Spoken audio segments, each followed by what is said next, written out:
আপনারা চাদর পরেন না? শীতকালে রাসূল সাল্লাল্লাহু আলাইহি ওয়াসাল্লাম চাদর পরতেন। রাসূল সাল্লাল্লাহু আলাইহি ওয়াসাল্লাম নাজরান দেশ থেকে আনা একটা চাদর পরেছেন, গলিজুল হাশিয়া। যেই চাদরের এই কর্নারের ডিজাইনটা ছিল খসখসে। কি ছিল? হঠাৎ এক বেদুইন এসে রাসূল সাল্লাল্লাহু আলাইহি ওয়াসাল্লামের চাদর ধরে টান দিল। টান দেওয়ার সাথে সাথে রাসূল সাল্লাল্লাহু আলাইহি ওয়াসাল্লামের ঘাড়ের এই চামড়া ছিঁড়ে গেল।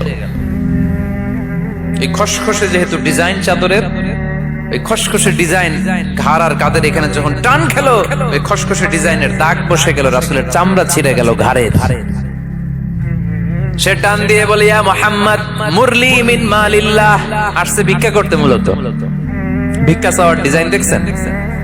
যার কাছে ভিক্ষা চাবে চাদর ধরে টান টান এসে বলে, বেদুইন তাদের মধ্যে সভ্যতা ছিল না।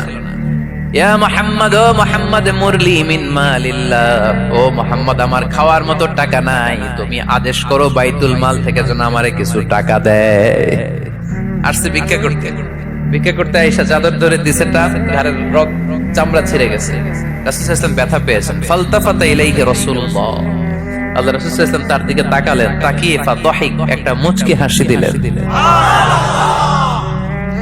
আমি রাস্তা দিয়ে চাদর গায়ে দিয়ে হাঁটতেছি, এক ফকির আইসা কয়, ভিক্ষা দেন, টাকা দেন বলে আমার চাদর টান দিছে, আর ওই চাদরে আমার ঘাড়ের চামড়া ছিঁড়ে গেছে। কি করবো আমি? আপনি কি করবেন? হ্যাঁ, কোনি?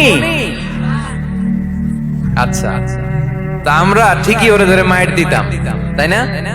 আজকে ওর একদিনকে আমার একদিন বর্তা বানায় ফেলতাম ওরে পিটায়, রাগের চোটে, ঠিক কিনা? আল্লাহ রাসূল সাল্লাল্লাহু আলাইহি ওয়াসাল্লাম try to think about it, try to ponder on the story. এই moral of the story কি? রাসূল সাল্লাল্লাহু আলাইহি ওয়াসাল্লামের prophetic story থেকে আপনাকে ভাবতে হবে। ভিক্ষা করতে এসে চাদর ধরে টান দিয়ে ঘাড়ের চামড়া ছিঁড়ে ফেলেছে। রাসূল তাকিয়ে মুচকি হাসি দিলেন। মুচকি হাসি দিয়ে বললেন, যাও বাইতুল মাল থেকে কিছু সম্পদ ধরে দিয়ে দাও। কি নবী ছিলেন! তার মানে উনার গায়ে যত আঘাতই আসতো কখনো উনি রাখতেন, তবে মাঝে মাঝে রাখতেন। যদি আল্লাহর বিধান লঙ্ঘিত হতো তখন বিশ্বনবী রেগে যেতেন। আল্লাহর জমিনে আল্লাহর বিধান লঙ্ঘিত হলে এই লোকটা রেগে যেতেন, প্রিয় নবী তখন সহ্য করতেন না। এক সাহাবী এসে বললেন, ইয়া রাসূলুল্লাহ, এমন ইমাম পাঠিয়েছেন আমাদের এলাকায়, বড় বড় সূরা দিয়ে নামাজ পড়ায়, এত বড় সূরা দিয়ে পড়ে, তার পিছনে দাঁড়িয়ে থাকার ক্ষমতা আমার নাই। এই কথা শুনে বিশ্বনবী রেগে গেলেন, কারণ ইসলামের বিধান এখানে লঙ্ঘিত হচ্ছে, ঠিক কিনা?